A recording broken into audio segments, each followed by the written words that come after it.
Hello friends, welcome to Priyaraj life style. நம்ம சேனலை மறக்காமல் சப்ஸ்கிரைப் பண்ணி சப்போர்ட் பண்ணுங்கள். முருங்கைக்கீரை கடையில் தான் நான் இன்றைக்கி செஞ்சேன். அது எப்படி செஞ்சேன்னு பார்க்கலாம் வாங்க. இரும்பு சத்து அதிகமாக இருக்க அந்த கீரையை வாரத்தில் 2 முறையாவது கண்டிப்பாக சேர்த்துக்கணும். ஒரு கடாயை எடுத்துகிட்டு 1 டம்ளர் பருப்பு சேர்த்துக்கிறேன். நான் துவரம் பருப்பு தான் எடுத்திருக்கேன். இதை நல்லா 2-3 டைம் நல்லா வாஷ் பண்ணிக்கலாம். எந்த டம்ளரால் பருப்பு எடுத்தனோ அதில் 6 டம்ளர் தண்ணி எடுத்துக்கிறேன். இது கூடவே 10-15 சின்ன வெங்காயத்தை சேர்த்துக்கிறேன். ஒரு பூண்டை எடுத்து தோல் உரித்து சேர்த்துக்கிறேன். 2 தக்காளியை வாஷ் பண்ணிவிட்டு இந்த மாதிரி கட் பண்ணி சேர்த்துக்குங்க. இது கூடவே இதுக்கு தேவையான உப்பு சேர்த்துக்கலாம். இது கூடவே பெருங்காயம் 1/2 டீஸ்பூன் சேர்த்துக்கிறேன். சீரகம் 1/2 ஸ்பூன் சேர்த்துக்கிறேன். மஞ்சத்தூள் 1/4 டீஸ்பூன் சேர்த்துக்கிறேன். இப்போ மூடி இதை வேக வச்சுக்கலாம். கீரையை எடுத்து நல்லா க்ளீன் பண்ணி எடுத்துக்கிறேன். கண்டிப்பாக பருப்பு குக்கரில் போடாமல் இந்த மாதிரி வானலில் சேர்த்து செய்யுங்க. அப்படியே வேக வச்சு செய்யுங்க, சூப்பராக இருக்கும். ட்ரை பண்ணி பாருங்கள். கீரையை இந்த மாதிரி க்ளீன் பண்ணி கீரையில் நிறைய டஸ்ட் இருந்துச்சுன்னா நீங்கள் வாஷ் பண்ணிவிட்டு கூட எடுத்துக்கலாம். நான் எடுத்துருக்க கீரை க்ளீனாக தான் இருக்குது, அதனால் நான் அப்படியே சேர்த்துக்கிறேன். பாருங்கள், பருப்பு, தக்காளி, வெங்காயம், பூண்டு எல்லாமே நல்லா வெந்து வந்துருச்சு. பாருங்கள், இந்த அளவுக்கு நல்லா வெந்து வந்துருச்சு. கண்டிப்பாக குக்கரில் செய்யாதீங்க, இந்த மாதிரி செஞ்சு பாருங்கள், ரொம்பவே சூப்பராக இருக்கும். இன்னும் கொஞ்சம் கூட தண்ணி ஆட் பண்ணிக்கிறேன், அப்போ தான் கீரை நல்லா வெந்து வரும். தண்ணி ஆட் பண்ணியாச்சு. ஒரு 2 டம்ளர் தண்ணி சேர்த்துருக்கேன் நான். தண்ணி நல்லா கொதிக்கிட்டோம், அது வரைக்கும் வெயிட் பண்ணுங்கள். கொதிச்சிருச்சு. நம்ம இப்போ கீரையை சேர்த்துக்கலாம். 2 கைப்பிடி கீரை இருக்குது கரெக்டாக, நான் சேர்த்துக்கிறேன். சேர்த்துட்டு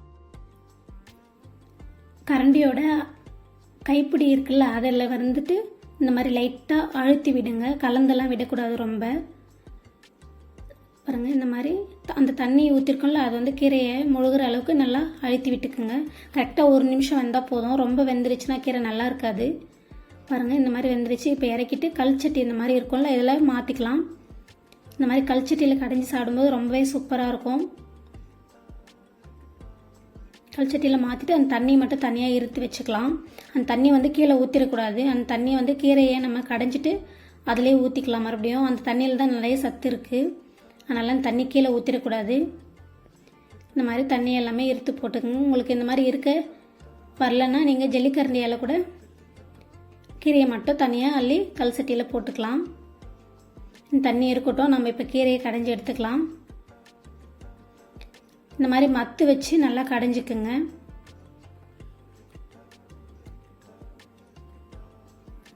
இப்போ நல்லா கடைஞ்சாச்சு.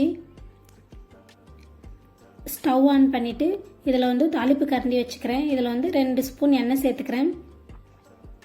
எண்ணெய் நல்லா சூடானதும் 5லேருந்து 6 காஞ்ச மிளகாய் எடுத்து இந்த மாதிரி 1-2 கிள்ளி சேர்த்துக்கலாம்.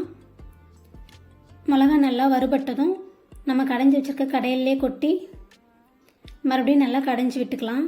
இந்த மாதிரி தாளிக்கும் போது ரொம்பவே சூப்பராக வாசனை வரும். இந்த மாதிரி நல்லா மறுபடியும் கடைஞ்சி விட்டுக்குங்க. இந்த மாதிரி மசிச்சு விட்டு கடைஞ்சி விட்டுக்குங்க மிளகாவை. அப்போ தான் காரெல்லாம் நல்லா இறங்கும்.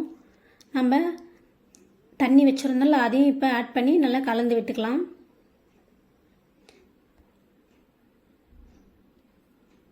இப்போ வேறு பாத்திரத்துக்கு மாற்றியாச்சு. மறுபடியும் அதே தாளிப்பு கரண்டியை வச்சு 1 ஸ்பூன் எண்ணெய் சேர்த்துக்குங்க. எண்ணெய் நல்லா சூடானதும் இது கூட கடுகு, சீரகம் சேர்த்து தாளிச்சுக்கலாம்.